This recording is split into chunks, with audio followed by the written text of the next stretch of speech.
네, 수험생 여러분 안녕하십니까? 도덕윤리 강사 강태입니다. 자, 여러분 며칠 동안 꽃샘추위로 상당히 추웠는데요. 오늘은 좀 날씨가 좀 기온이 좀 올라간 것 같습니다. 좀 따뜻해졌고요. 우리 예비 선생님 여러분 열심히 공부하고 계시죠? 여러분 지금 공부하시고 있는 모든 내용들이 여러분들의 평생 직업에서 아마 소중한 자산이 될 겁니다. 열심히 공부하시고 나중에 훌륭한 선생님이 되셔서 우리 아이들의 미래를 환하게 밝혀주시길 부탁드리고요. 저도 최선을 다해서 정성을 다해서 수업을 하겠습니다. 자, 오늘부터 우리 저번 주까지는 서양 철학을 마무리했고요. 이제 이번 주부터 석 달에 걸쳐서 이제 정치, 사회, 사상 수업에 들어가겠습니다. OT는 생략을 하겠습니다. 우리 기본적인 얘기는 제가 서양 철학할 때 OT 할 때 정치, 사회, 사상까지도 다 말씀을 드렸기 때문에 기본적인 얘기는 충분히 이제 여러분에게 말씀드렸고요. 다만 OT는 생략하는데 다만 우리가 좀 짚고 넘어가야 할 거는요. 정치, 사회, 사상에서 문항수 한 3, 4문항 정도 나옵니다. 우리 전체 23문항 중에서 많으면 한 4문항에서 5문항, 적으면 한 3문항에서 4문항 요 정도 나온다는 거 말씀을 드리고, 그리고 전체를 이제 100%로 본다면 우리 정치, 사회, 사상이 차지하는 비중은 한 15% 정도 보시면 됩니다. 그리고 요 파트에서 가장 중요한 사상가는 누굽니까? 그렇죠. 당연히 롤스죠. 롤스를 제가 중반부부터 이제 아주 자세하게 설명을 할 거고요. 그 다음에 또 중요한 사상이 또 사회계약설의 사상가 홉스, 로크, 루소잖아요. 자, 첫 시간부터 할 것은 홉스, 로크, 루소 사회사상가 정리부터 시작을 하도록 하겠습니다. 자, 그러면 사회계약자 중에서 또 홉스가 가장 먼저 또 등장하는 사상가이기 때문에 자, 오늘은요. 자, 1강 정치, 사회, 사상의 1강 홉스의 사상부터 전개하도록 하겠습니다. 자, 그럼 바로 들어갈게요. 자, 먼저 우리 홉스의 시작에 있어서 인간의 본성을 먼저 얘기하도록 하겠습니다. 자, 홉스는 성악설입니다. 인간의 본성을 악하게 봅니다. 우리 대표적으로 우리 동양의 성악설 사상가 누가 있습니까? 순자가 있죠. 순자도 성악설, 서양에서 홉스도 성악설. 성악설을 제기한 이유는 어떤 그 시대적 배경, 이론적 배경을 보는 게 맞을 것 같아요. 순자가 살던 시대는 춘추 시대, 사회가 극도로 혼란했던 시대잖아요. 과연 사회가 이렇게 혼란한 이유가 뭘까 도대체? 그 근거를 인간의 본성에서 찾습니다. 자, 그래서 순자 같은 경우에는 인간의 본성은 악하다. 그렇기 때문에 인간의 본성이 악하기 때문에 사회가 혼란하다. 자, 그렇다면 이 악한 본성을 교화를 해야 되겠죠. 교화를 해서 그래야지 사회 혼란을 막을 수 있을 테니까 이 악한 본성을 예를 통해서 교화한다. 바로 예치 사상이 나옵니다. 자, 그래서 교화, 예를 통한 교화. 자, 그것을 그 유명한 화성기위. 자, 우리 동양 사상을 다 정리하셨기 때문에 다 알고 있을 거라고 믿어요.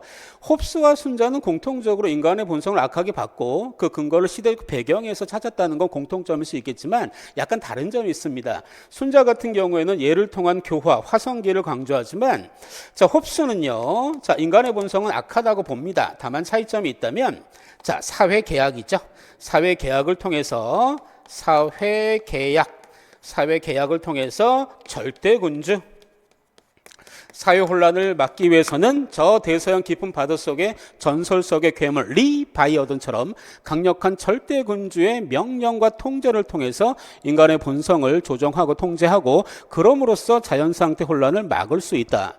자, 순자가 춘추시대의 혼란을 배경으로 했다면 홉스는 자연상태는 전쟁상태, 자연상태의 혼란을 배경으로 성악설을 전개합니다. 자, 근데 약간의 차이점 요거 확인하시면 될 것 같고요. 자, 어쨌든 순자와 더불어서 우리 서양의 성악설을 제시한 홉스. 자, 그렇다면 성악설의 핵심은 뭡니까? 홉스 성악설의 핵심은 바로 자기 보전입니다. 자연 상태는 혼란한 투쟁 상태, 전쟁 상태고 이 전쟁 상태에서 인간은 언제 죽을지 몰라요. 생명권에 대한 강력한 위협을 받습니다. 그러면 내가 살아남아야죠. 살아남는 것이 가장 중요한 목적이에요. 자, 생명권의 보전을 홉스는 자기 보전이라는 표현으로 이제 서술을 합니다. 자, 그래서 성악설, 인간은 본성적으로 자기 보전을 추구하는 그런 존재다. 인간의 본성은 악하다. 그래서 자연 상태는 전쟁 상태, 투쟁 상태가 된다. 자, 그러면 자연 상태에 대한 얘기는 바로 이어서 또 자세히 얘기할 거고요. 자, 그 다음에 하지만 인간은 태어날 때는 기본적으로 평등하다고 봅니다. 정신적인 측면에서나 육체적인 측면에서나 인간은 평등해요. 근데 이 평등이 정신적인 어떤 능력과 육체적인 물리적인 힘이 다 똑같다. 이건 말이 안 되죠. 그런 의미는 아닙니다. 어떻게 모든 인간이 신체적 조건이 똑같겠습니까? 또 이성적인 작용의 능력이 또 어떻게 똑같겠습니까? 그런 의미는 아니고요. 모든 사람이 동일한 육체적 힘을 소유한다. 그다음 정신적 능력을 소유한다. 그런 의미에서 평등이다. 그건 아니고요. 평등을 좀 더 자세히 한다면 어떤 한 개인이 어떤 측면에서의 결함은 다른 측면에서의 어떤 우월함으로 상쇄될 수 있다. 예를 들어서 어떤 사람이 육체적 능력이 약간 타인보다 부족하다면 정신적 능력은 타인보다 우월할 수 있습니다. 그런 면에서 어떤 열등함이 상쇄될 수 있다. 그런 의미의 평등이라는 거 요거 말씀을 드리고요. 자, 이렇게 모든 인간은 자연적으로 평등하게 태어났고 이런 평등의식을 소유한 사람들은 자, 목적이 뭐라 그랬습니까? 자기 보전, 생명의 보전, 생명권의 확립이라고 했습니다. 이런 자기 보전이라는 목적 획득에 대한 동등한 희망을 갖습니다. 그렇죠. 모든 인간은 평등하니까 생명권은 모두에게 소중한 거니까. 자, 근데 이러한 평등이 오히려 경쟁과 불신을 초래합니다. 그렇죠. 모두가 동등하게 자기 보전의 욕구를 추구하니까 부딪힐 수밖에 없습니다. 부딪힐 수밖에 없고 그러면 경쟁과 불신이 발생할 수밖에 없겠죠. 자, 그런 말씀을 제가 정리를 해놨고요. 좀 더 구체적으로 말씀드린다면, 자, 그러면 홉스는 구체적으로 과연 인간들 사이에 분쟁이 발생하는 원인이 뭐냐? 뭐 여러 가지 이유가 있겠지만 그런 것을 좀 분류해서 세 가지의 정념을 제시합니다. 세 가지의 정념, 뭐 경쟁, 그다음 불신, 허영심, 이 세 가지. 요건 좀 머릿속에 정리해 두시는 게 좋을 것 같아요. 우리 이론이라는 거, 학문이라는 게 뭡니까? 복잡한 내용들, 인간 세상 아니면 정신적인 측면, 그 모든 거에 복잡한 현상들을 간단하게 정리하는 거, 추상적으로나마 일반적으로나마 간단하게 정리하는 게 이론이거든요. 자, 그래서 복잡한 어떤 원인이 있겠지만 홉스는 간단하게 세 가지를 좀 압축적으로 제시합니다. 경쟁, 불신, 허영심. 자, 경쟁이 뭡니까? 내가 남보다 더 많은 재화를 획득해야 돼요. 안 그러면은 살아남을 수 없지 않습니까? 이런 경쟁 때문에 더 많은 이익을 확보하기 위한 다른 사람을 뭐 하겠어요? 약탈하겠죠. 약탈자. 그러면 투쟁 상태, 전쟁 상태가 되겠죠. 그다음 불신. 내 생명을 과연 내 옆에 있는 사람이 내 생명을 존중하고 내 생명에 대한 위협을 가할 것인지 그렇지 않을 것인지 확신이 없습니다. 믿음이 없습니다. 그러면 이 사람이 나를 공격할지 안 할지 내 생명을 보호해 줄지 확신이 없기 때문에 그럼 언제라도 공격당할 수 있다는 불안과 공포 속에 산다는 얘기죠. 그러면 그 불안과 공포를 해소하려면 생명을 유지하려면 먼저 공격할 수밖에 없어요. 이론적으로는 그렇습니다. 자, 그래서 불신 때문에 내 안전을 보장하기 위한 뭐가 됩니까? 침략자가 됩니다. 그럼 전쟁 상태가 되겠죠. 또 하나 더 말씀드린다면 허영심이 뭡니까? 허영심은 나와 남을 비교해서 내가 남보다 우위에 있고자 하는 그런 마음을 허영심이라고 합니다. 그러면 어떤 명예적인 측면과 좀 어느 정도 연관성이 있다고 보이고, 그래서 허영심으로 인해서 자연 상태에 존재한 인간은, 그 자연인은 명예 수호를 위한 공격자가 될 수밖에 없다. 자, 그러면 이런 경쟁을 통한 약탈자, 불신으로 인한 침략자, 허영심으로 인한 공격자, 다 자연 상태를 전쟁 상태로 만드는 그런 대표적인 원인이 될 수 있다고 홉스는 강조합니다.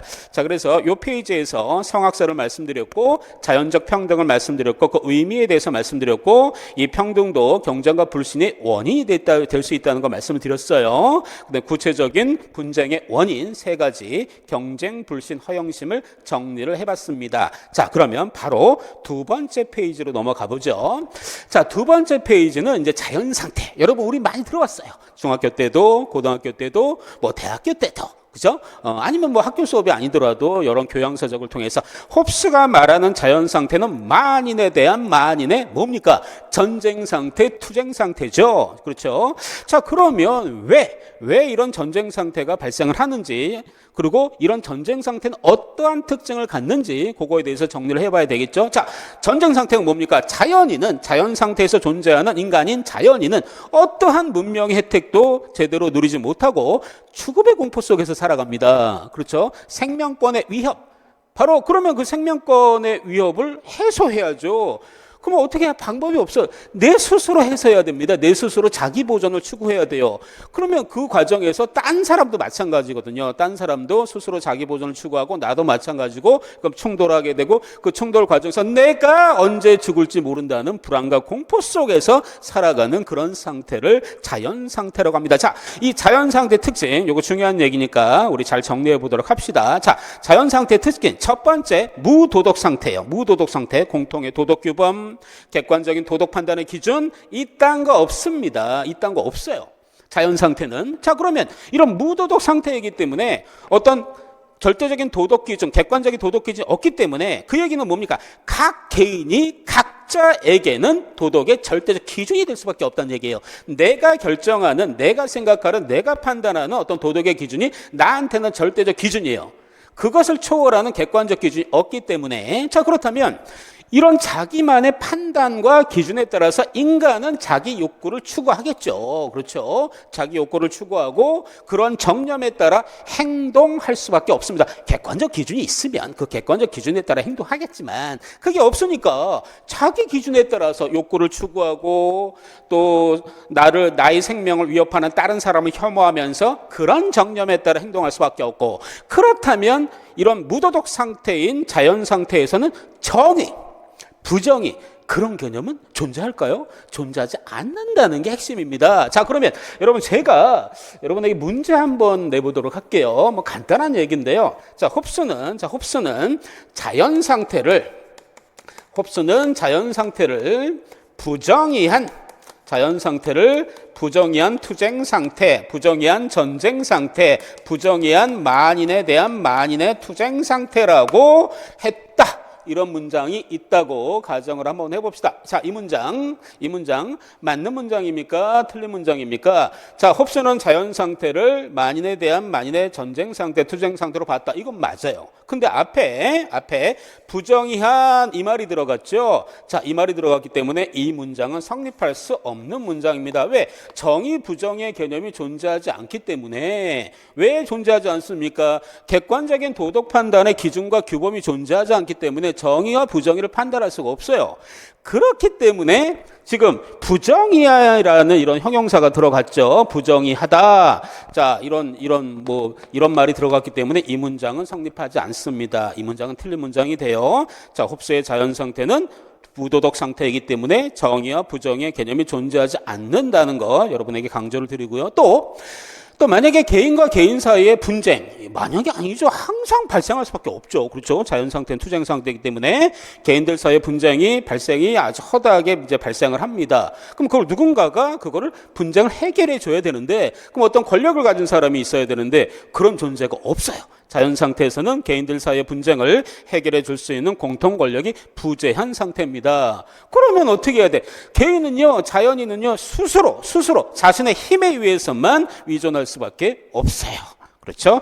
자, 객관적인 도덕 규범이 없는 무도덕 상태다. 그 다음에 분쟁을 해결할 수 있는 공통 권력이 없는 상태, 부재한 상태다. 이게 자연 상태 대표적인 특징이 됩니다. 그러면 인간은 끊임없는 죽음의 공포, 자기 보존에 대한 위협, 생명권에 대한 위협, 이런 상태에서 살 수밖에 없어요. 그러면 이런 상태에서 끊임없는 죽음의 공포 속에서 살고 있는데 이런 죽음의 공포에서 벗어날 수 있는 유일한 방법이 뭘까요? 당연히 어떤 공통 권력을 형성시키는 거, 어떤 공통 권력을 지닌 국가를 수립하는 거. 어쨌든 인간은 어떤 자연 상태에서 위협을 받고 있는 인간, 어쨌든 이성이 있기 때문에, 물론 그 이성이라는 건 어떤 계산적이고 타산적이고 이기적인 이성이죠. 그런 타산적인 이성이 있기 때문에 이런 생각은 할 수 있어요. 아, 이런 투쟁 상태에서 내가 언제 죽을지 모르는데, 계속 이렇게 살 수는 없는데 어떡하지? 아, 그래. 어떤 공통 권력자를 하나 만들자. 그래서 그 공통 권력자에게 내가 갖고 있는 모든 힘을 다 전부 양도하자. 그래서 그 공통 권력을 통해서 나의 생명권을 보존받고 자기 보존의 어떤 욕구를 충족시키자. 그런 이성의 발휘를 통해서 사회계약의 개념이 또 등장하는 거죠. 어쨌든 죽음의 공포에서 벗어날 수 있는 유일한 방법으로서 홉스는 공통 권력을 지닌 국가의 수립을 제시합니다. 그리고 나중에 어떤 절대 권력자, 어떤 공통의 주권자가 있다면 그 사람의 명령에 의해서 지금은 존재하지 않지만 그 주권자의 명령에 의해서 도덕규범이나 어떤 도덕의 객관적 기준이 수립될 수 있겠죠. 그렇죠. 자, 그러니까 공통의 도덕규범이나 도덕적 기준은 국가수립 이후 공통의 주권자의 명령에 의해서 확립되는 거지, 자연 상태에서는 이런 규범은 존재하지 않습니다. 여러분에게 다시 한번 강조하지만, 자, 무도덕 상태이기 때문에 정의와 부정의 개념이 존재하지 않는다는 거, 그리고 공통 권력이 부재한 상태라는 거, 이 두 가지 자연 상태의 특징으로서 여러분에게 강조를 드리고요. 자, 자연 상태를 지금 봤습니다. 자, 그러면 이 자연 상태에서 그러면 인간에게 권리라는 개념은 존재하지 않는가? 과연 이 자연 상태에서도 인간에게 권리라는 개념이 존재할 수 있을까? 자, 존재합니다. 자, 그걸 뭐라 그래요? 자연적 권리, 간단하게 자연권이라고 합니다. 자연 상태에서는 오히려 인간은요, 무제한의 자유가 허용이 돼요. 그렇죠? 누구도 나의 자유를 통제할 수 있는 공통 권력도 없고, 나의 자유를 통제할 수 있는 공통적이고 객관적이고 그런 도덕규범도 없어요. 솔직히 여러분, 법이라든가 어떤 권력이라든가 도덕이라든가 그런 것들이 현대를 사는 우리들의 자유를 어느 정도 통제하고 어느 정도, 그렇죠? 어느 정도 한계를 제시하는 것들이잖아요. 그런 게 자유의 한계를. 자, 근데 자연 상태는 그런 게 없기 때문에 어쩌면 자연 상태에 존재하는 자연인은 무제한의 자유가 허용되는 상태에 살고 있는 거예요. 이런 자연 상태에서 허용되는 무제한의 자유가 바로 자연적 권리, 자연권이 됩니다. 자, 이해하시겠죠? 아, 자연 상태에서 인간은 무제한의 자유, 자연권을 누리고 있구나. 자, 그래서 자연인이, 자, 뭘 위해서? 자기 보전을 위해서 무한대로 사용할 수 있는 자신의 힘을, 자, 그런 무제한의 자유를 자연권이라고 합니다. 심지어 홉스는 생명 보존을 위해서라면 자신의 판단에 따라 어떤 행위라도 할 수 있다. 그런 자유를 홉스는 자연권이라고 정의를 내립니다. 그런데요. 자, 시험 문제 하나, 예상 문제 하나가 이제 돌출을 합니다. 자, 근데요, 여러분 이런 말 들어봤죠? 역설이다. 무제한의 자유는 오히려 자유를 소멸시킨다. 역설적인 말이죠. 그죠? 무제한의 자유는 어쩌면 뭐 좋다고 판단될 수도 있는데 오히려 그것이 자유의 소멸, 자유의 파괴를 초래할 수도 있다. 너무 역설적인 결과가 발생할 수 있다는 얘기죠. 자, 홉스는 그것을 자유의 역설이라고 합니다. 무제한적 자유의 허용은 반드시 자유의 소멸을 초래하게 될 것이다. 왜? 자, 그 과정을 제가 자세하게 정리를 해봤습니다. 자, 홉스는 이렇게 봅니다. 자연인은, 자, 어떤 목적이라고요? 자기 보전, 꼭 기억하셔야 돼요. 자기 보전, 생명권의 보전, 그죠? 생명의 위협으로부터 죽음의 공포로부터 벗어나고자 하는 그런 것을 자기 보전이라고 하죠. 자, 자연인은 자기 보전이라는 목적을 달성하기 위해서 무엇이든지 할 수 있어요. 자, 여기서 중요한 건 바로 이 부분입니다. 심지어 타인의 신체까지도 자신의 목적 달성, 즉 자기 보전을 위한 수단으로 사용할 수 있다고 합니다. 자, 그러면 모든 사람들이 자기 보전의 목적을 위해서 타인의 신체와 타인의 재산까지도 수단으로 사용할 수 있다면 당연히 자연인 간의 끊임없는 전쟁 상태가 될 수밖에 없겠죠. 자, 그러면 오히려 무제한의 자유가, 오히려 자신의 자유가 심하게 제한되는 그런 상황이 발생할 수밖에 없어요. 서로가 서로를 수단으로 사용한다면 투쟁 상태가 되면서 결과적으로 나의 자유가 심하게 통제되고 제한되는 그런 상황이 발생할 수밖에 없게 됩니다. 홉스는 그걸 뭐라 그럽니까? 자유의 역설이다. 무제한적 자유의 허용은 반드시 자유의 소멸을 초래할 수 있다. 요거는 충분히 서술형도 가능하다고, 난이도는 높지는 않습니다. 시험에 나와도 높지는 않을 것 같은데, 아니면은 기평, 그렇죠? 어떤 제시문 주고 어떤 가로를 치고 그 가로에 들어갈 정답은 자유의 역설. 여러분, 투쟁 상태, 만인에 대한 만인의 투쟁 상태, 글쎄요, 쉬운 것도 출제가 되긴 하니까 그거를 굳이 이미 여러분 출제가 됐고 다 알고 있는 얘기인데, 만약 이 부분에서 출제를 한다면 제 예상은요, 자유의 역설을 가로쳐서 자유의 역설이라는 정답을 쓰게 하는 문제가 날 수도 있지 않을까라고 예상을 한번 해봅니다. 자, 그리고 하나만 더 말씀을 드릴게요. 그러면 여러분 무제한적 자유의 어떤 자유의 허용, 여러분 개인의 자유가 커지면 국가는 어떻게 됩니까? 작아지죠. 그렇죠? 어쩌면 개인의 자유와 국가의 어떤 규모랄까, 국가의 권한의 크기는 어떤 반비례되는 그런 성향이 있습니다. 그래서 여러분 19세기는 보통 우리는 야경 국가다 뭐 이런 말을 하죠. 그렇죠? 개인의 자유와 권리를 중시하던 그런 시대였기 때문에 당연히 국가로부터 개인의 자유를 확보하기 위해서는 국가로부터의 자유라는 말도 쓰기도 하고, 그럼 작은 정부가 될 수밖에 없죠. 국가는 그저 밤에 도둑이나 잡아라, 그죠? 치안과 뭐 국방에만 힘써라, 이걸 야경 국가라고 하죠. 우리가 보통 생각할 때는 자유가 커질수록 국가 영역은 작아진다고 봅니다. 하지만 홉스는 약간 논리를 좀 다른 관점으로 제시합니다. 오히려 홉스는요, 자연 상태에서 허용됐던 무제한의 자유는 오히려 나중에 사회계약을 통해서 수립되는 정치 권력을 제약하는 요인이 아니라 오히려 무제한의 정치 권력을 정당화하는 요인으로 작용한다. 이것도 가만히 생각하면 이것도 역설적인 말일 수도 있는데 가만히 생각하면 논리적으로 맞죠. 왜냐하면 무제한의 자유 허용이 자유의 소멸을 초래하는 자유의 역설을 초래했기 때문에, 그럼 결국 내 생명권에 위협을 받는다는 얘기예요. 그럼 무제한의 자유가 허용됐기 때문에 오히려 역설적으로 생명권의 위협을 받았고, 그럼 생명권을 보호하기 위해서, 자기 보전을 위해서 절대 권력자로부터 어떤 대신 내가 다 전부 양도할 테니까 절대 권력자는 나의 생명권을 보장해 달라. 그러면 절대 권력자의 등장, 리바이어던의 등장, 그렇죠? 그러니까 정치 권력이 커진 거에 대한 정당화의 요인이 되겠죠. 뭐가? 무제한의 자연적 자유가. 자, 그래서 요거 확인하고 다음 페이지로 넘어갈게요. 무제한의 자연적 자유는 이후 수립 때 정치 권력을 제약하는 요인으로 작용하는 것이 아니라 오히려 무제한의 정치 권력을 정당화하는 요인으로 작용한다. 자, 그래서 좀 이따가 말씀드리겠지만 여러분 홉스는요, 절대 군주제 아닙니까?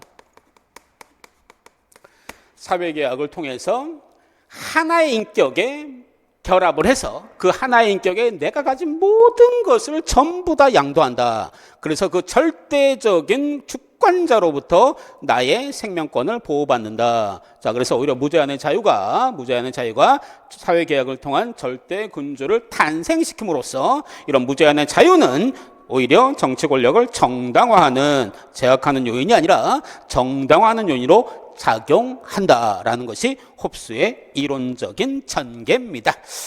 자, 그럼 자연권을 보고 있고요. 자, 그러면 자연스럽게 뭐로 넘어갈까요? 이제 자연법으로 넘어갑니다. 자, 제가 1-01-04 자연법의 기원이라고 제목을 잡았죠. 자, 결론부터 말씀드리면 홉스는 자연법의 기원으로 두 가지를 제시합니다. 바로 뭡니까? 정념과 이성이에요. 정념과 이성 꼭 기억합시다. 물론 여기다 정리를 해서 여러분 설명을 하겠지만 정념 플러스 이성. 여기서 말하는 정념은 대표적으로 죽음에 대한 공포입니다. 죽음에 대한 공포가 평화를 추구하도록 이끄는 정념이에요. 이 정념, 죽음에 대한 공포. 이 죽음에 대한 공포라는 정념 때문에 평화를 추구하게 됩니다. 또 이성은요, 평화를 추구하는 어떤 규약을 제시합니다. 홉스는 이 이성이 제시하는 이 공통의 규약을 자연법이라고 정의를 내립니다.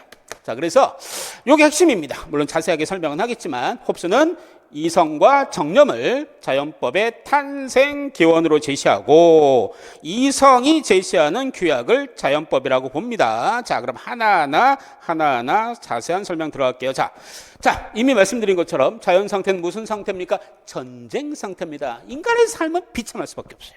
이런 전쟁 상태에서 불안과 공포 속에 사는 인간은 문명의 혜택을 받지 못하고 불안과 공포 속에 사는 인간의 삶은 비참할 수밖에 없어요. 이건 필연적입니다. 근데 인간에게 있어서 죽음의 공포는 인간에게 있어서 뭡니까? 최고의 악이라고 했어요. 홉스는 최고의 악. 근데 그 악을 회피하고자 하는 것은 뭡니까? 인간의 본성이에요. 그죠?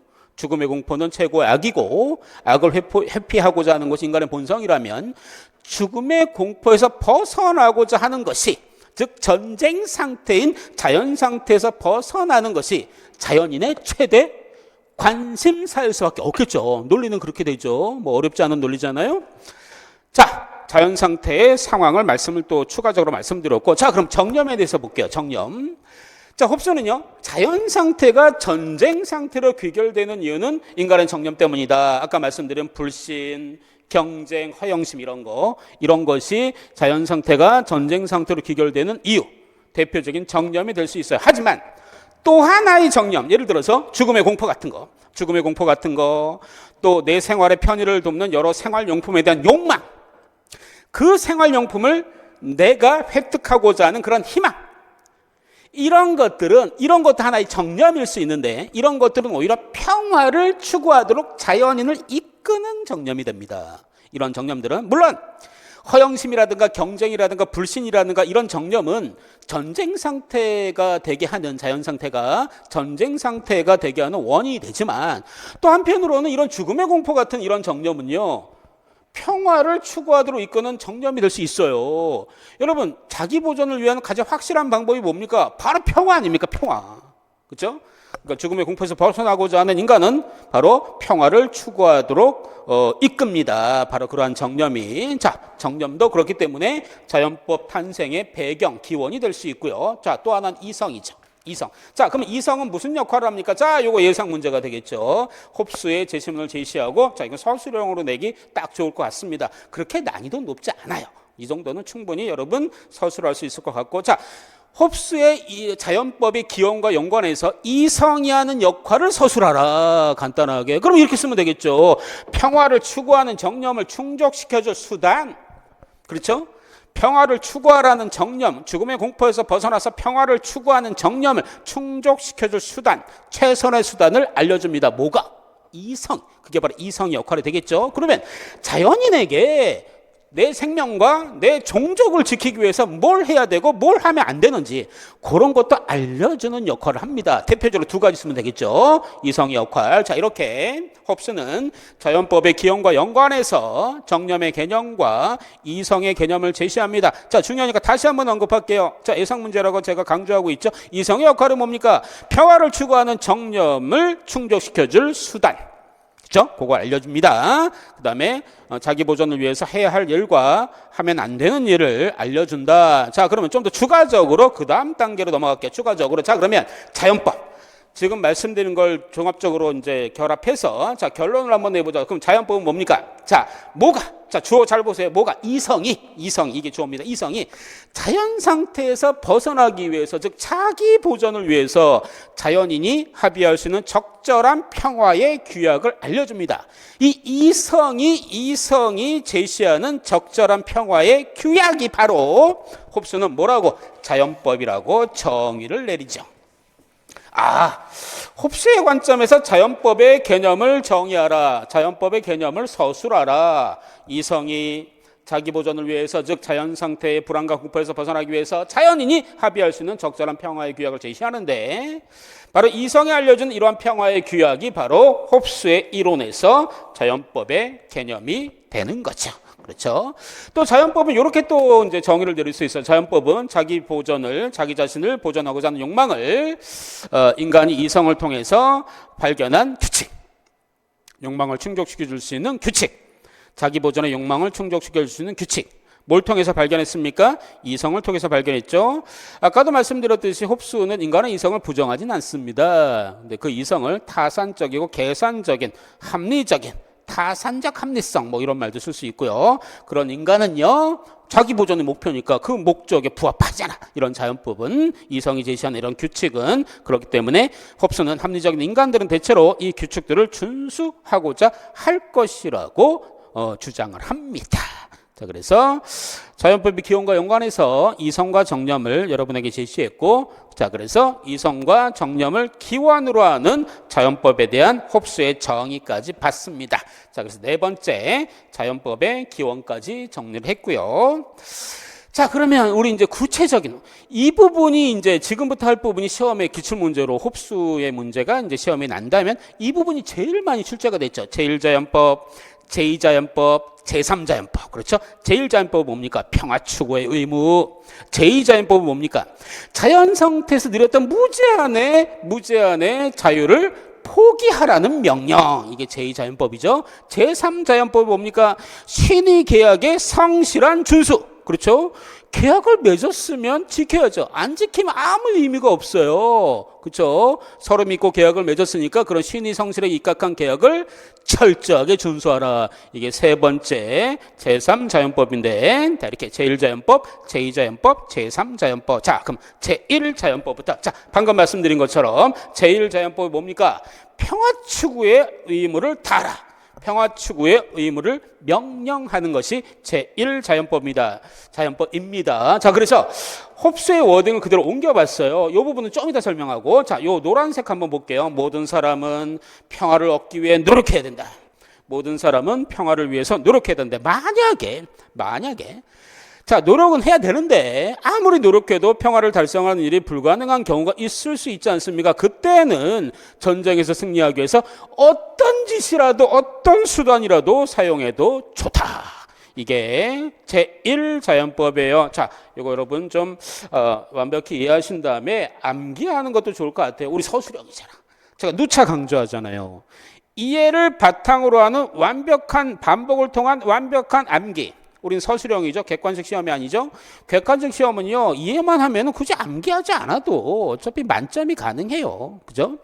하지만 서술형은요, 또 기입형도 마찬가지겠지만 아무리 이해하고 있더라도 완벽한 암기가 안 되면 정작 시험에서 자기 실력을 발휘하기 힘들 수도 있어요. 알고 있는데 막상 쓰려면 안 써져. 그죠? 그 한계를 좀 극복하셔야 됩니다. 그래서 암기할 건 암기한다. 뭐 이해 없으면은 암기가 안 되죠, 그죠? 근데 이해만 한다고 또 암기를 또 등한시하면은 실제적인 점수 확보에 또 어려움이 있을 수 있고, 자, 쓰는 연습 꾸준히 하셔야 됩니다. 개념 정리할 때 우리 수능과는 달라요. 수능할 때 제가 암기란 말은 거의 사용한 적이 없습니다. 수업을 할 때. 근데 우리는 암기가 반드시 병행이 돼야 돼요. 이해를 바탕으로 한 암기. 모든 사람은 평화를 위해 노력해야 된다. 평화를 얻기 위해 노력해야 된다. 만약에 평화를 달성하는 것이 불가능한 경우라면 전쟁에서 승리하기 위해서 어떤 수단이라도 사용해도 좋다. 사용해도 된다. 이게 홉스의 제1자연법, 평화 추구의 의무를 명령하는 것. 이렇게 정의를 내릴 수 있습니다. 그럼 조금 더 구체적으로 한번 볼게요. 자연 상태에서 만인은 만물에 대한 권리를 가져. 자, 이거 중요합니다. 심지어 자, 이 부분 다른 사람의 신체에 대한 권리도 가져. 이거 앞에서도 말씀드렸죠. 자, 그러면 서로가 서로에 대해서 이런 권리를 행사하게 되면 강자도, 물론 약자가 더 위태롭긴 하겠지만, 위험하긴 하겠지만, 강자도 마찬가지예요. 강자는 내가 아무리 강자라도 더 강자가 또 등장할 수 있는 가능성은 얼마든지 있기 때문에 강자도 약자도 모두 안전에 대한 보장을 받지 못합니다. 그래서 등장한 게 자연법의 제1원칙이에요. 자연법의 제1원칙은, 자, 평화를 위해 노력하고 평화를 추구하는 것이 불가능하다면 수단과 방법을 가리지 말고 자기 보전을 위해 노력하라. 결코 그런 노력은 이성의 요구에 어긋나지 않는다. 물론 인간이 자연법을 따르는 목적은 물론 자기 보전이라겠죠. 이죠. 그죠? 물론 자기 보전이죠. 그래서 인간이 자연법을 따르는 목적은 자기 보전이라는 것을 강조한다. 요 워딩은 평화를 추구하라. 그게 안 되면 수단과 방법을 가리지 말고 어떤 수단과 방법을 사용해도 좋다. 그건 이성의 요구에 어긋나지 않는다. 자, 그래서 요 문장을 아까도 이미 설명을 했지만 조금 더 분석해서 본다면, 자, 앞부분. 자, 문장이 두 개잖아요. 모든 사람은 평화를 얻기 위해 노력해야 된다. 이게 첫째 문장이고, 만약 그게 불가능하면 어떤 수단도 사용해도 좋다. 이게 두 번째 문장이잖아요. 자, 앞부분. 앞의 문장은요, 자연법의 기본이라고 할 수 있습니다. 평화를 추구하라는 명령이죠. 자, 뒷부분, 두 번째 문장. 이건 자연법의 핵심, 홉스 자연법의 핵심이라고 말할 수 있어요. 모든 수단을 동원해서라도 자신을 방어하라. 자기 보전을 추구하라. 어떤 수단도, 그 경우에는 어떤 수단도 사용해도 된다. 이게 뒷부분이 자연법의 핵심이 됩니다. 이 부분은 진짜 출제할 게 많습니다. 여러 가지 관점, 여러 가지 기법을 통해서 출제할 내용이 상당히 많고요. 실제로 출제가 많이 됐습니다. 상당히 출제율이 더 높았고, 이런 부분은 약간의 어떤 관점만 바꿔서 뭐 재출제하는 것은 약간의 변형을 해서 출제하는 것은 뭐 상당히 가능성이 높지 않을까 이런 생각이 들고요. 자, 어쨌든 제1자연법 평화추구의 의무를 명령하는 제1자연법에 대해서 살펴봤고요. 자, 그러면 제2자연법. 제2자연법은 뭡니까? 자연 상태에서 누렸던 무제한의 자연적 자유를 포기하라는 명령입니다. 자연 상태에서 누렸던 무제한의 자연적 자유의 포기를 요구하는 이성의 명령을 제2자연법이라고 할 수 있겠죠. 자, 아까도 말씀드렸지만 자연인의 무제한 자유의 행사가 전쟁의 원인이에요. 그렇기 때문에 자연법의 포기는요, 평화를 실현하기를 원하는 자연인들이 반드시 이행해야 할 의무가 됩니다. 자, 그리고 이 제2자연법은요, 자유의 한계를 제시하는 거예요. 자유의 한계.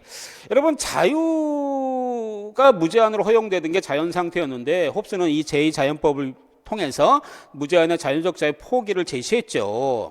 그렇다고 해서 자유 자체가 완전히 없는 건 아닙니다. 자, 그건 좀 이따 얘기할 텐데, 자, 먼저 평화 실현을 위한 자기 보존을 추구하는 개인이 누릴 수 있는 자유 한계를 제시한다. 자, 보세요. 노란색. 자, 우리가 다른 사람에게 허용할 수 있는 정도의 자유만을 우리에게 허용해야 된다. 타인에게 허용할 수 있는 정도만큼의 자유만 나에게 허용해야 된다. 타인에게 허용하는 이상의 자유를 나에게만 허용할 수는 없어요. 이게 뭐가 됩니까? 무제한의 자유는 포기하는 건 맞지만 무제한의 자유를 포기하는 것이 자유 자체가 제로가 되는 건 아니에요. 그죠? 무제한을 포기하라는 얘기죠. 무제한을. 자유 자체를 포기하라는 게 아니라. 그래서 무제한의 자유를 포기하라. 그래서 자유의 한계를 제시한다. 그 자유의 한계가 뭡니까? 타인에게 허용할 정도의 수준만큼의 자유만을 우리에게 허용해야 한다. 자, 이것도 좋은 서술형의 답이 될 수 있을 것 같고요. 어쨌든 무제한의 자연적 자유를 포기를 요구하는 게 제2자연법인데, 자, 권리를 포기하는 방법은 크게 두 가지가 있습니다. 권리의 폐기와 폐기. 자, 폐기와 권리의 양도.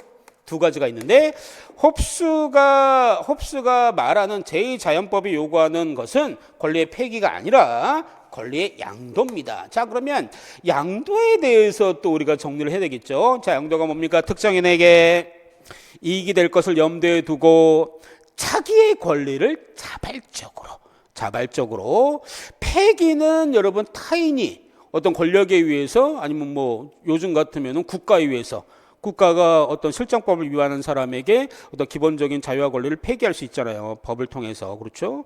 어쩌면 폐기라는 것은, 권리의 폐기라는 것은 제3자를 통한 폐기일 가능성이 많은데, 폐기와 달리 양도라는 개념은 자발적인 포기입니다. 그래서 특정인에게 이익이 될 것을 염두에 두고 자기의 권리를 자발적으로 포기하는 행위를 권리의 양도의 개념으로 알아두시면 좋을 것 같아요. 자, 그러면 권리를 양도했다면 이 양도자는 의무가 또 발생합니다. 어떤 의무입니까? 권리 양도자는 피양도자, 즉 양수자에게 권리 행사를 방해하지 않을 의무가 있고요. 또 그 권리 행사에 필요한 수단을 피양도자에게 제공해야 할 의무도 있다고 홉스는 명시합니다. 자, 그래서 제2자연법은 무제한의 자연적 자유의 포기인데 홉스가 제시하는 이 포기의 방식은 폐기가 아니라 양도고, 그래서 그 양도의 개념까지 여러분에게 정리를 했습니다. 말씀을 드렸고요.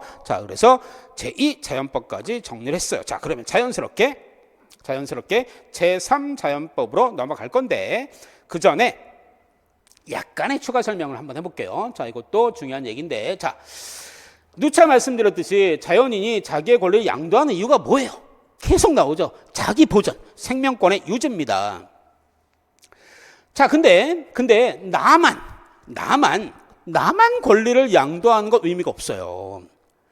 타인도 권리를 양도해야 됩니다. 그러니까 권리의 양도는 반드시 다른 사람도 그렇게 하는 한에서 이루어져야 돼. 그러니까 나뿐만 아니라 모두가 서로 권리를 양도해야 된다는 얘기예요. 자, 그래서 중요한 개념이 나오죠. 그래서 홉스가 권리를 폐기하는 방법은 양도인데 그 양도는 또 무슨 양도입니까? 상호 양도입니다. 그렇죠? 권리를 포기하라. 자, 제2자연법이 뭐예요? 무제한의 자유를 포기하라. 무제한의 자유를 포기하라는 이성의 요구, 이성의 명령이 바로 제2자연법이잖아. 그러면 권리를 무제한의 자유를 포기하는 방법, 폐기와 양도. 그중에서 홉스는 양도. 근데 또 그때 양도는 무슨 양도? 상호 양도. 논리가 이렇게 되는 거예요.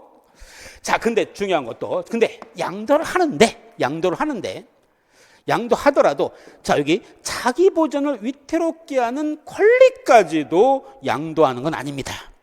만약에 양도를 했을 때 자기 보전이 위태롭게 되는 그런 권리도 있겠죠. 그런 권리는 결코 양도할 수 없는 권리라고 얘기하고 홉스는 그런 권리가 존재한다고 합니다. 자, 그게 뭡니까? 바로 타인의 폭력적인 공격으로 생명을 빼앗으려는 그런 자들이 있겠죠. 그런 자들에게 뭐 해야 돼?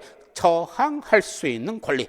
이거는 이런 것까지 양도하게 되면 나의 생명권이 심각하게 위협을 받게 되잖아요. 그러니까 이런 권리는 양도할 수 없는 권리예요. 또 상해나 구금이나 투옥을 피할 권리, 또 스스로 죄를 시인하는, 즉 자백하는 것을 회피할 권리, 그죠? 자백을 거부한다, 뭐 이런 얘기가 되겠죠. 이런 권리들은 만약에 양도되면 자기 보전이 위태롭게 되기 때문에 이런 권리는 양도할 수 없는 권리입니다.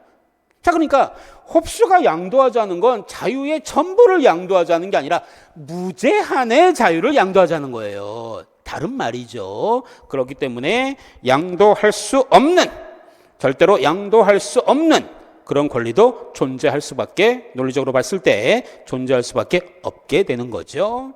자, 이렇게 제2자연법을 정리했습니다. 자, 제3자연법. 자, 이렇게 상호 양도의 계약을 맺었습니다. 서로 믿고 계약을 맺었습니다. 그걸 뭐라 그래? 신의 계약이라고 그러죠. 상호 양도하기로 합의했다. 이 자체가 계약이 되는 거예요. 그럼 계약을 맺었으면 지켜야죠. 안 지키면 의미가 없어요. 집을 사고 팔 때도 매매 계약을 맺지 않습니까? 일정한 대금을 지불하고 그다음에 그 실물에 해당하는 집을 이제 넘겨줘야죠. 양도해야죠. 근데 한쪽이 약속을 어긴다면, 합의를 깬다면 심각한 문제가 발생하죠. 그렇죠? 이사하려고 딱 갔는데 집이 이제 안 비어 있고 잠겨져 있어요. 돈은 다 지불했다고 가정을 했을 때 심각한 문제가 발생하죠. 물론 현대사회에 그런 일은 없지만 한 20년, 30년 전에는 그런 일도 우리 대한민국 사회에서도 비일비재했습니다. 제가 어릴 때만 해도. 지금은 그런 일은 없겠죠. 근데 어쨌든 우리는 좀 자연 상태, 어떤 투쟁 상태인 자연 상태 혼란과 연관해서 얘기를 하고 있는 거니까 어떤 계약과 합의를 맺었어도 지켜지지 않는 그런 사례가 빈번하게 발생하겠죠. 그래서 등장하는 게 제3자연법입니다. 신의 계약의 성실한 준수를 명령하는 것이 바로 제3자연법이죠. 자, 권리를 상호 양도하는 행위, 방금 말씀드린 것처럼 이건 계약입니다. 계약은 지킬 것을 나도 지킬 건데 너도 지키겠지라고 하는 신뢰와 믿음이 전제가 된 신의 계약이죠. 상호 양도는 어떤 믿음을 배신하면 안 되겠죠. 믿음을 배신하는 건 정의의 개념에 부합하지 않겠죠. 그래서 홉스는요, 이 신의 계약의 성실한 준수, 신뢰가 전제된 신의 계약의 성실한 준수를 이 제3자연법을 정의의 원천으로도 간주합니다. 자, 이 부분도 중요한 얘기예요. 홉스에 있어서 제3자연법은 정의의 원천으로 간주될 수 있다. 자, 그런데 여러분, 자연 상태에서 법도 없고 도덕도 없고 공통의 규범도 없는 이런 자연 상태에서 아무리 자연인들이 지키려고 해도 이런 신의 계약의 완벽한 준수는 거의 불가능합니다. 왜? 서로 안 믿어요. 믿을 수 없어요. 나는 지켰는데 얘가 안 지키면 나만 고통 속에 빠지는 거 아닙니까? 자신의 힘만으로 자기 보존을 보존해야 되는 이기적 자연인들 사이에는 상호 불신, 이 상호 불신이 자연 상태에서 완전히 제거되지 않습니다. 그러면 이 상호 불신은 뭘 초래하죠? 계약 불이행을 초래하죠. 엄청난 공포죠. 나는 계약을 이행했는데 상대방은 계약을 이행하지 않았어? 그럼 상호 양도가 이루어지지 않은 거죠. 엄청난 불안과 공포죠. 자, 그러면 과연 이런 상호 불신으로부터 발생하는 이런 계약 불이행의 공포 어떻게 극복할 수 있을까? 홉스는 강제적인 힘을 제시합니다. 강제적인 힘. 처벌. 처벌의 공포를 통해서 시인의 계약의 준수를 보장할 수 있는, 강제할 수 있는 어떤 강력한 힘. 그 강력한 힘이 필요하다. 그 강력한 힘. 그 강력한 힘이 바로 국가가 됩니다. 그럼 논리적 전개상 다음에 제가 설명할 내용은 국가에 대한 얘기로 넘어갈 수밖에 없겠죠. 자, 바로 01-08 국가로 넘어갑니다. 커먼웰스.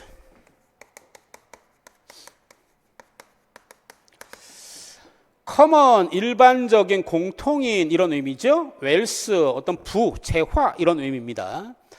이 커먼웰스라는 말은 꼭 홉스만 쓰는 단어는 아닙니다. 많은 사상가들이 커먼웰스라는 단어를 많이 썼죠. 그냥 일반적인 얘기를 한다면 커먼웰스란 말은요, 어떤 공통의 선, 어떤 일반의 이익, 또 얘기한다면 공공의 복지, 이런 의미죠. 보통 이런 의미를 갖고 있는 커먼웰스는요, 일반적으로 국가라는 의미로 많이 사용이 됩니다. 그리고 이 커먼웰스가 국가라는 의미로 사용이 됐을 때 이 국가라는 개념 안에는요, 민주주의라든가 공화주의라든가 입헌주의라든가 이런 개념들이 많이 포함이 돼요. 자, 근데 홉스가 제시하는 커먼웰스를 국가라는 말은 맞습니다. 홉스도 커먼웰스를 국가의 개념으로 사용합니다. 하지만 일반적으로 봤을 때 커먼웰스를 국가로 봤을 때 이 개념에 포함되는 민주정이니 공화정이니 입헌주의니 이런 말을 홉스에게까지 확장해서 적용하는 건 약간 무리가 있습니다. 왜냐하면 홉스는 민주정이나 공화정을 제시하지 않죠. 절대군주정을 제시를 하죠. 자, 그러니까 커먼웰스를 홉스의 이론에서도 국가라는 말을 쓴다. 국가라는 개념을 이해한다. 여기까지는 가능하겠지만 요것까지는 확장할 필요는 없을 것 같아요. 그냥 홉스가 말하는 커먼웰스는 국가는 맞다. 그렇죠? 사회계약을 통해서 하나의 인격으로 결합된 정치 공동체, 요 정도로만 이해하는 게 타당할 것 같습니다. 사회계약을 통해서 하나의 인격으로 결합된 어떤 정치 공동체의 개념, 그냥 간단하게 국가의 개념. 자, 커먼웰스 국가입니다. 자, 그래서 사람들이 계약을 통해서 세운 하나의 인격, 그렇죠?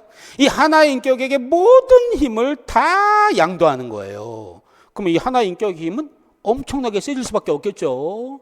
그럼 뭐가 됩니까? 절대군주가 되겠죠. 뭐가 됩니까? 저 대서양 깊은 바닷속에 전설 속의 괴물 뭐가 됩니까? 리바이어던이 탄생하는 거죠. 자, 그래서 사람들이 상호 계약을 체결해서 하나의 인격을 수립하고, 그래서 각자는 그 인격이 한 행위의 본인이 돼요. 그래서 평화와 공동계약을 위해서 모든 사람의 힘과 수단을 그 하나 인격이 임의적으로 임의대로 마음대로 사용할 수 있도록 한 거. 자, 그럼 그 하나 인격은 모든 수단과 힘을 임의적으로 사용할 수 있잖아. 그럼 힘이 세져요, 강해져요? 세지잖아요, 당연히. 자, 뭐가 됩니까? 리바이어던. 자, 그러면 홉스의 커먼웰스는 국가, 리바이어던의 입각한 강력한 국가로 이해하시면 되겠습니다. 그리고 홉스는 그러한 인격을 지닌 자를 주권자로 받고 그 나머지 모든 사람은 그 주권자의 백성이 되는 것이다 라고 얘기를 해요. 자, 그래서 홉스의 워딩을 제가 그대로 옮겨봤어요. 요 문장을 여러분들이 익숙해지는 게 필요할 것 같아서, 자, 우리 한번 이미 모든 웬만한 내용들은 다 얘기했기 때문에 여러분이 들은 그런 이론을 바탕으로 요 문장을 일단 이해를 한번 해봅시다. 그러면 수업을 듣고 나서 우리 예비 선생님들은 뭐 하셔야 됩니까? 반복적인 학습을 통해서 이 문장에 더욱더 반복적인 학습을 통해서 익숙해지셔야 돼요. 나중에 필요할 때는 어느 정도 쓸 수 있게, 완전히 100% 똑같이 쓸 수는 없죠. 그건 불가능하고, 조사나 여러 가지 그런 약간의 한두 그런 문장의 차이는 있을 수 있어도 기본 핵심 내용은 다 들어가는 핵심 문장을 쓸 수 있을 정도로 반복을 좀 하셔야 됩니다. 자, 커먼웰스는 다수의 인간이, 자, 이해하시죠? 자, 어떤 목적으로? 평화롭게 지내고 다른 사람들로부터 보호를 받을 목적으로. 자, 목적이 나왔고. 자, 또 뭡니까? 만인 상호 간의 합의에서, 상호 계약, 상호 양도죠. 만인 상호 간의 합의에서. 자, 뭐에 의해서? 다수결입니다. 다수결에 의해서. 자, 그 다음에 중요하죠. 어느 한 사람 혹은 하나의 합의체, 이거 꼭 기억하셔야 돼요. 어느 한 사람, 어느 하나의 합의체. 합의체. 모든 사람의 인격을 대표하는 대표자로서의 권리를 부여한다.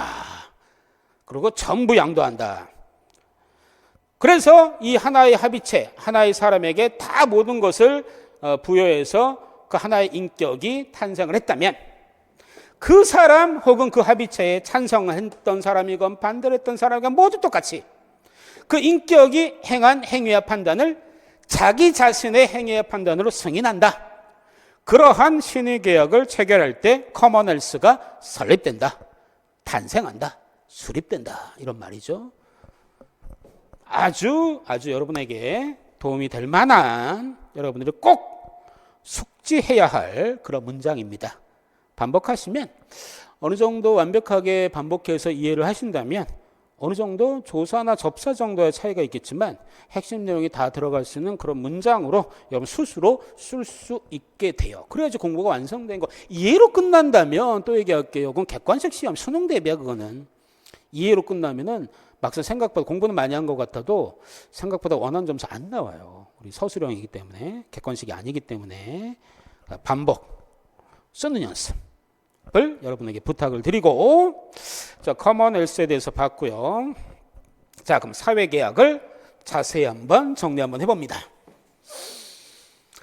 자, 방금 말씀드린 것처럼 공통권력, 커먼웰스로서의 국가, 또 모든 것을, 모든 권한, 권력을 부여받은 하나의 인격으로서의 주권자의 기원은 뭡니까? 바로 사회계약입니다. 상호계약으로서의 사회계약이죠. 그러면 상호계약으로서의 사회계약을 맺는 궁극적인 목적이 뭡니까? 자기보전입니다. 계속 나옵니다. 자기보전이란 단어가 계속 나오죠. 자, 근데요. 자, 사회계약은, 이러한 상호계약은 누가 맺는 거예요? 자연인들끼리 맺는 상호계약이죠.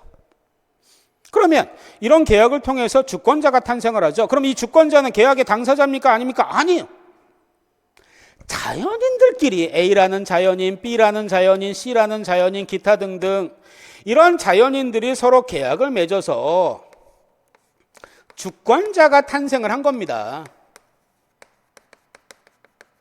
그러니까 계약 당사자들은 이러한 자연인들이 계약 당사자예요. 자, 이런 주권자는 계약의 당사자가 아닙니다. 계약의 당사자가 아닌데 계약을 파기할 수 없죠. 계약을 파기할 수 있는 건 계약 당사자만 뭐 어떤 제한된 경우에 파기할 수 있는 거죠. 그럼 주권자는 계약 당사자가 아니기 때문에 계약을 파기할 권리는 없습니다. 자, 그래서 제가 여기다 정리한 것처럼 주권자에 의한 계약 파기란 있을 수 없음 말씀을 드리고, 또 홉스의 사회계약은 일체의 계약입니다. 왜냐하면 모든 자연인들이 하나의 인격으로 결합하니까. 자연인들이 하나의 동일 인격 안에 결합해서 통일된다는 의미에서 사회계약은 일체의 계약이라는 거 강조를 드리고, 또 사회계약은 복종의 계약입니다. 사회계약을 통해서 누가 탄생했어요? 주권자가 탄생을 했잖아. 그 주권자의 행위와 판단을 나의 행위와 판단으로 간주하고 주권자의 명령에 무조건 복종하겠다고 약속하는 게 바로 사회계약이에요. 그런 의미에서 사회계약은 복종의 계약입니다. 그리고 이때의 복종은 강요에 의한 복종이 아닙니다. 계약을 했잖아. 합의를 했잖아. 이런 합의를 통한 자발적인 복종이에요. 어쨌든 홉스의 사회계약은 상호계약, 하나의 인격으로 통일되는 일체의 계약, 자발적인 복종을 전제하는 복종의 계약, 이렇게 되는 거죠. 그리고 한 번 더 강조드린다면 주권자는 계약의 결과물이지 계약의 당사자가 아니기 때문에 주권자에 의한 계약 파기란 있을 수 없다. 이 말씀을 또 강조를 드리고요. 자, 그러면 이제 주권자를 조금만 더 자세히 한번 해보죠.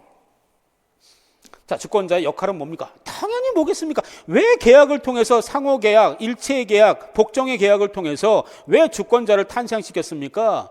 자연인들의 어떤 죽음의 공포에서 벗어나기 위해서, 즉 뭐예요? 나의 생명권, 나의 자기 보존을 유지하기 위해서. 그러면 당연히 주권자 역할은 뭐겠습니까? 자기 보존의 요구를 충실하게 이행하는 게, 자기 보존할 수 있도록 해주는 게 주권자 역할이겠죠. 어떻게 이 역할을 다 합니까? 자, 계약을 이행하지 않는 사람이 있어. 왜 계약을 이행하지 않았을까요? 어떤 이득이 있으니까. 이득이 없는데 뭐 계약을 준수하지 않지는 않겠죠. 어떤 이득이 있으니까 계약을 이행하지 않겠죠. 그러면 계약을 이행하지 않았을 때 얻을 수 있는 이익보다 더 강력한 더 큰 처벌의 공포를 줘야죠. 이득이 온대 처벌의 어떤 아픔이 10이야. 그럼 뭘 선택하겠어요? 처벌을 선택합니까? 계약 준수를 선택하겠죠. 그러면 10의 처벌을 받지 않기 위해서는 5의 이익을 포기하고 10의 처벌을 받지 않기 위해서는 계약 준수를 선택할 수밖에 없겠죠. 그래서 계약을 이행하지 않았을 때 얻을 수 있는 이득보다 더 큰 처벌의 공포를 통해서 계약 당사자의 계약을 강제하고 이행하도록 강제하고, 또 자연인들은 자신이 갖고 있는 모든 권리를 다 포기했잖아. 그 대가로 자기 보전을 할 수 있게 해주는 게 바로 주권자의 역할입니다. 이것도 서술형으로 충분히 나올 수 있을 것 같아요.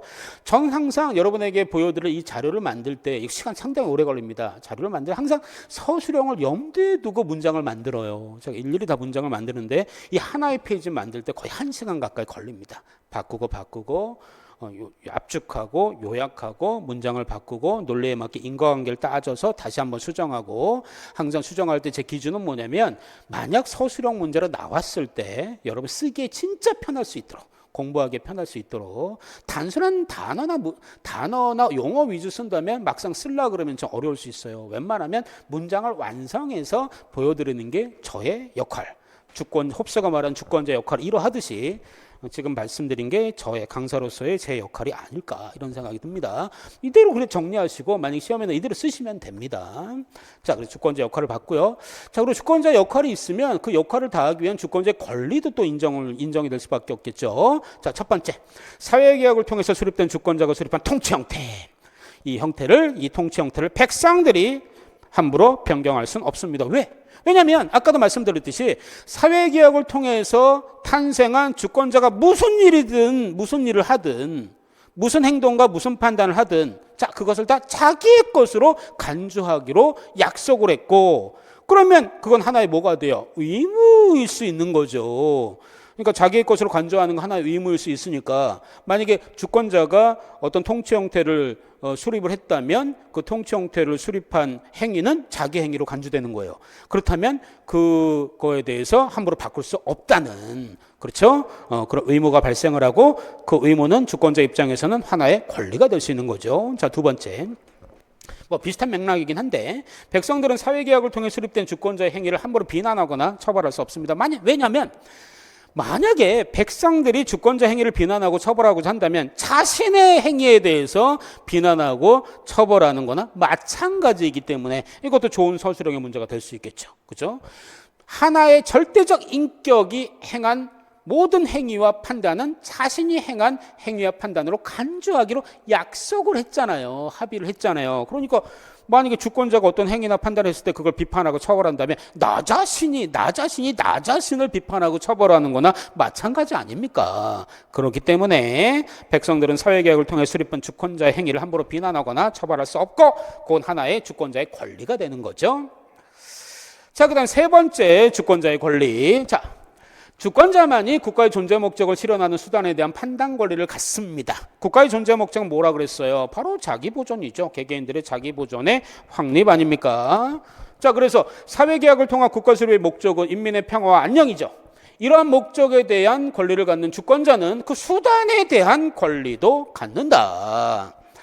자, 네 번째, 사회계약을 통해 확립된 주권자의 주권은 권리 전부 양도. 물론 양도할 수 없는 권리도 있다 그랬어. 양도했을 때 자기 보전이 불가능하게 되는 그런 권리, 그거는 양도는 못합니다. 하지만 그거를 뺀 대부분의 권리는 다 양도하는 거죠. 그런 의미에서의 전부 양도예요.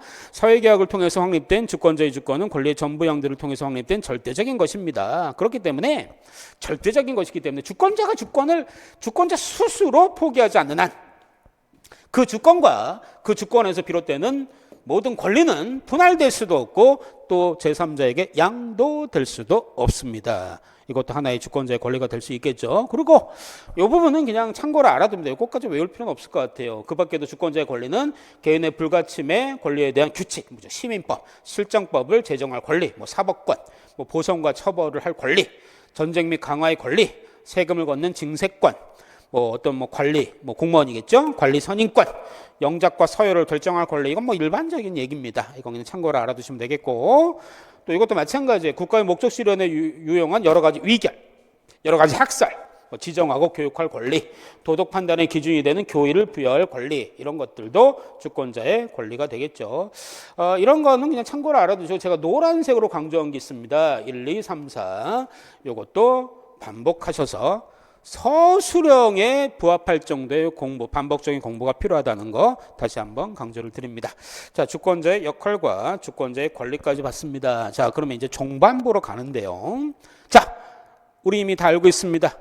대서양 저 깊은 바닷속 전설 속의 괴물 리바이어던처럼 강력한 국가, 강력한 정치체제. 자, 그렇다면 홉스의 최선의 정치체제는 뭡니까? 바로 절대 군주제. 홉스는 군주정이 사회계약의 목적을 실현함에 있어서 군주정이 가장 효율적이다.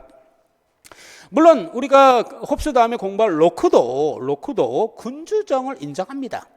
자, 그렇다면 우리는 로크와 구별하기 위해서 당연히 구별해야 되기 때문에 홉스도 로크도 군주정을 인정하지만 홉스는 절대 군주정을 부정합니다. 군주정과 절대 군주정은 구분하셔야죠. 군주정도 여러 가지 종류가 있을 수 있는데 물론 둘 다 군주정의 존재는 인정하지만 홉스가 강조하는 건 절대 군주정이고 로크는 홉스의 절대 군주정을 비판합니다. 자, 그래서 군주정은 최선의 정치체제야. 사회계약의 목적을 실현하는 데 있어서 가장 효율적이야. 그 중에서도 최선의 정치체제는 뭡니까? 절대 군주정이죠. 왜 군주정에서는 사회계약의 목적을 가장 효율적으로 달성할 수 있을까? 자, 첫 번째 가장 중요하죠. 자, 그래서 노란색으로 여기 노란색은 안 했네요. 해야 되는데, 자, 어쨌든 군주정에서 사익과 공익이 일치합니다. 사익과 공익이 일치합니다. 사익과 공익이 일치하지 않게 된다면 사회계약의 목적을 제대로 달성할 수 없는 그런 현상이 발생할 수 있겠죠. 군주정에선 사익과 공익이 일치합니다. 왜? 군주의 재산, 군주의 권력, 군주의 명예는 백성들이 힘이 있을 때 생겨나는 거거든. 만약에 백성들이 가난해, 열등해, 궁핍해, 그래서 적과 이제 전쟁이 발생하더라도 그 전쟁을 수행할 수 없을 정도로 만약에 허약하다면 군주도 안전할 수 없어요. 그렇기 때문에 홉스는 군주정에서 사익과 공익이 일치하기 때문에 사회계약의 목적을 실현하는데 가장 효율적인 건 바로 군주정, 그 중에서도 절대 군주정이다 이렇게 얘기합니다. 자, 또 군주정이 최선의 정치체제인 이유는 1번이 가장 중요한 얘기고, 자, 2번은 그냥 이것도 참고로 알아두시면 됩니다. 자, 언급을 안 하면 뭐든지 꼼꼼하게 하는 게 제 강의의 모토이기 때문에 일단 언급은 할게요. 군주는 검토 중인 문제에 관해서 정통한 사람으로부터, 전문가로부터 지위가 높건 낮건, 신분이 높건 낮건 그런 지위와 신분의 고하를 막론하고 의견을 들을 수 있다고 합니다. 이건 홉스의 워딩이에요. 그리고 비밀에 붙일 수도 있죠. 만약에 민주정이라든가 공화정이라든가 귀족정 같은 경우에는 비밀에 비치기는 어렵습니다. 왜냐하면 한 명 이상이잖아요. 그죠? 다수잖아요. 그죠? 귀족정은 다수의 귀족이 위결하는 거죠. 민주정은 다수의 시민들이 위결하는 거죠. 그럼 아무래도 어떤 비밀이 요구되는 그런 위결도 있을 수 있는데 군주정 외에 다른 정치체제에서는 비밀에 붙이기는 어렵죠. 자, 그래서 홉스는요, 실행에 옮기기 전까지 어떤 위결된 것이 비밀에 붙일 수도 있다는 것을 군주정이 효율적인 또 하나의 이유로 제시합니다. 자, 그리고 마지막으로 군주의 결단, 국내 문제건 국외 문제건 어떤 연관된 군주의 결단은 완전하다. 만약에 군주도 어쨌든 사람이니까 인간의 본성에서 오는 그런 불완전성이 있을 수는 있겠죠. 그걸 제외한다면 군주의 결단은 불완전성이 없다. 인간의 본성에서 오는 불완전성 외에는 군주의 결단은 어떠한 불완전성도 없다. 그렇기 때문에 사회계약의 목적, 평화와 안녕의 제공을 통한 자기 보존의 실현이라는 사회계약의 목적을 실현함에 있어서 군주정은 최선의 정치체제가 될 수 있다. 다시 한번 강조합니다. 로크나 홉스나 다 군주정을 인정합니다. 근데 로크는 제한군주제, 그래서 저항권이 또 인정이 되죠. 그건 로크 할 때 자세히 할 거고, 홉스는요 절대 군주제예요. 전부 양도합니다. 그래서 저항권이 인정이 안 돼요. 그것도 시험에 많이 출제가 될 수 있겠죠. 어쨌든 가장 효율적인 건 절대 군주정이라는 걸 강조를 드리고요. 자 그러면 우리가 자연 상태에서 인간은 무제한의 자유를 누릴 수 있다고 했어요. 근데 그 무제한의 자유가 자유의 소멸로 이어질 수 있는 자유의 역설이 발생하고, 그래서 모든 권리를 다 양도하는, 전부 양도하는 상호 계약을 맺은 거 아닙니까? 그렇다고 자유의 개념이 완전히 소멸된 건 아니죠. 자, 홉스는 개인의 자유 인정합니다. 하지만 홉스가 강조하는 자유는 어디까지나 국가 안에서의 개인의 자유라는 거. 요거를 강조를 드리고, 바로 이 부분은 그거에 대한 얘기입니다. 자, 한번 보세요. 자, 일반적인 정의를 내려볼게요. 홉스가 말하는 자유가 뭡니까? 이거 홉스뿐만 아니라 일반적으로도 말할 수 있는데, 인간의 의지작용, 인간의 욕망, 인간의 성향에 따라 행동하는 것을 방해하는 어떤 외적인 방해. 그렇죠? 그런 것이 없는 상태, 그런 거에서 벗어난 상태가 홉스가 얘기하는 자유가 되겠죠. 하지만 이미 말씀드렸지만 어디까지나 홉스가 말하는 자유는 국가 안에서의 자유라는 거. 자, 그 맥락을 한번 살펴볼게요. 자, 여러분, 국가가 수립이 됐습니다. 사회계약을 통해서. 그럼 주권자가 뭐를 만들겠어요? 법을 만들겠죠. 그러니까 개인은 국가 안에서 존재하는 한 법의 규제를 받지 않을 수가 없습니다. 자, 그렇다면 개인이 국가 안에서 주권자가 제정한 법의 규제를 받는 한 결코 개인은 자유로운 존재가 아닙니다. 왜냐하면 법이라는 건 행위를 규제하는 장애물이기 때문에 이런 워딩을 썼죠. 그래? 아니 지금 선생님 국가 안에서 자유를 얘기하잖아요. 근데 이건 좀 다른 맥락 아닙니까? 그렇죠. 맞아요. 다른 맥락 맞아요. 하지만 논리가 또 이어질 겁니다. 개인은 국가 안에서 제정한 법의 규제를 받기 때문에 결코 자유로운 존재는 아닙니다. 하지만 보세요. 한 국가 안에서 개인의 모든 행동을 법으로 규제하는 건 불가능해요. 법이 미치지 못하는 영역이 있을 수 있다는 얘기입니다. 그러니까 홉스가 말하는 국가 안에서의 자유는요, 개인의 자유는 바로 법의 규제가 미치지 못하는 그런 영역에 존재한다. 국가 안에서 주권자가 만든 법의 규제를 받기 때문에 인간은 진정으로 자유롭다고 말할 수는 없지만, 어쨌든 법이 완벽하진 않기 때문에 법이 통제하지 못하는 그런 영역이 존재하고, 개인의 자유는 그런 법의 규제가 미치지 않는 영역에서만 한정돼서 존재한다, 이런 의미예요. 그런 의미에서 본다면 홉스가 말하는 자유는 국가 안에서의 자유입니다. 즉 법률이 불문에 붙인 모든 종류의 행위에 대해서 자신의 이상이 가장 유리하다고 시사하는 것을 행할 자유. 즉 여기서 조건이 중요하죠. 법률이 불문에 붙인 그런 영역에서 내 마음대로 할 수 있는 자유. 그 얘기는 뭡니까? 법률이 불문에 붙이지 않은 영역에서는 내 마음대로 할 수는 없다는 얘기예요. 그렇죠? 그러니까 법의 한계 내에서의 자유로 한정이 됩니다. 그것을 홉스는 국가 안에서의 자유라고 하죠. 자, 그리고 법은요, 홉스는 법을 긍정적으로 봅니다. 법은 타인의 폭력으로부터의 보호수단이다, 이렇게 정의를 내려요. 그래서 법으로부터 자유를 요구한다는 건 어쩌면 다시 자연 상태로 돌아갈 것을 요구하는 거기 때문에 절대로 법으로부터의 자유를 허용할 수 없어요. 법으로부터 나는 자유를 요구하겠다, 그거는 결국 나는 자연 상태로 돌아가겠다는 얘기이기 때문에 결코 그러한 요구는 결코 허용할 수 없는 요구입니다. 자, 추가적으로, 자, 그러면 군주는 법의 규제를, 법의 어떤 제약을 받을까요, 안 받을까요? 즉 군주는 법으로부터 자유로울까요? 맞습니다. 법을 만든 게 누구니까? 절대군주잖아요. 그렇죠? 절대군주가 법을 만드는 존재이기 때문에 군주는 법의 제약을 받지 않습니다. 자, 그러면 이런 말이 가능하네. 홉스의 정치체제는 입헌주의, 그죠?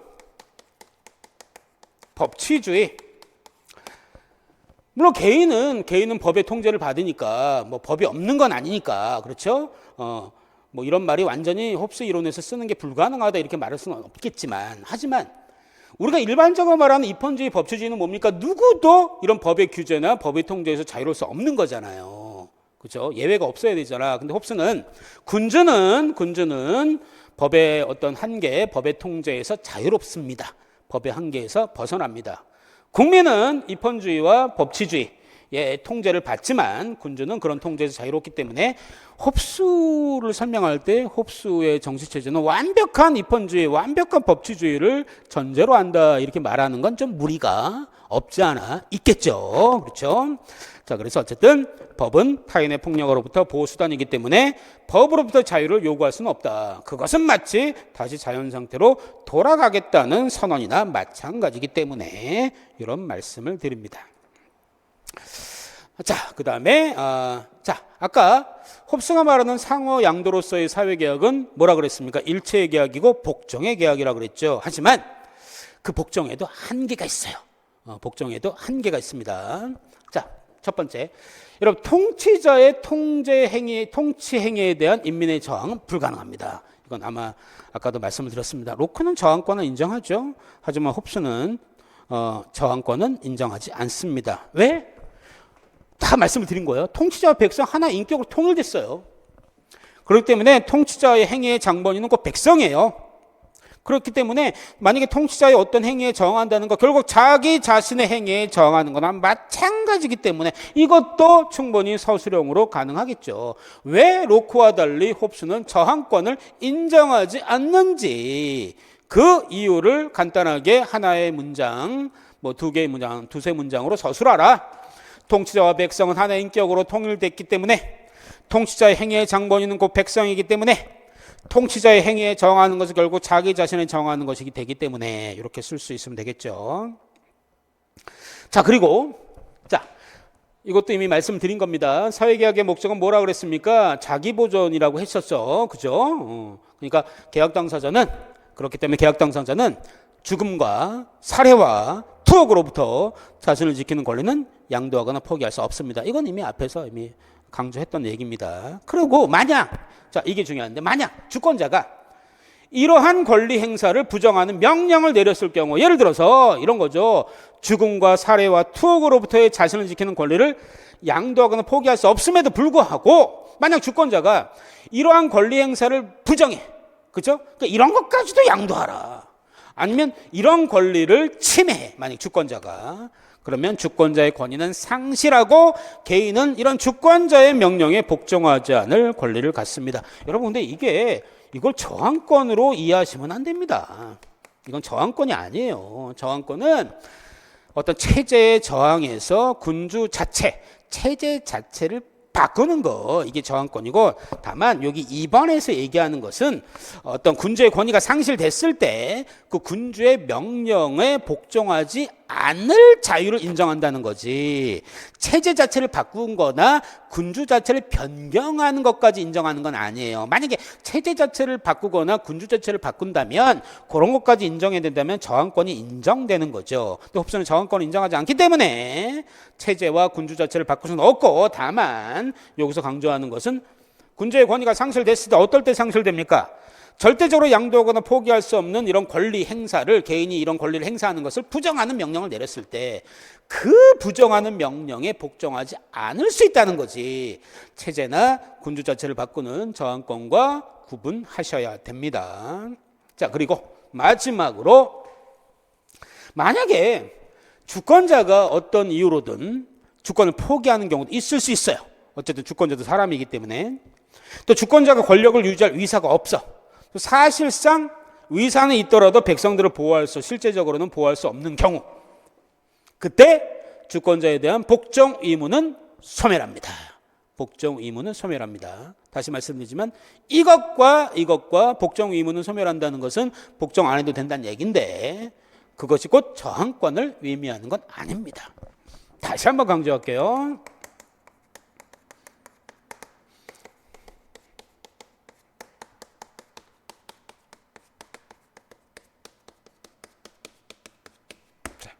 이게 핵심입니다. 이게 지금 제가 말씀드린 것은 어떤 권위가 상실된 군주의 명령을 지키지 않을, 복종하지 않을 그런 자유가 있다는 얘기지, 체제나 군주 자체를 바꿀 수 있는 자유가 있다는 건 아니에요. 자, 그러니까 홉스 이론에서는 이런 것까지 인정하는 건 아니기 때문에 홉스 이론에서는 저항권이 인정되지 않습니다. 자, 저항권 하면 누구를 떠올리셔야 됩니까? 로크가 떠올라야 되겠죠.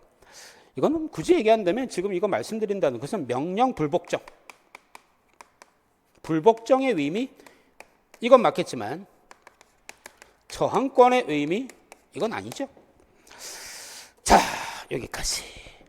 여러분, 홉스 이론에 대해서 제가 여러분에게 강의할 때 여러분에게 보여드릴 자료는요, 제가 심사숙고해서 오랜 시간에 걸쳐서 여러분이 실제 시험에서 점수 따기, 서술형에 입각해서 점수 따기 가장 효과적으로 만들려고 최선의 노력을 합니다.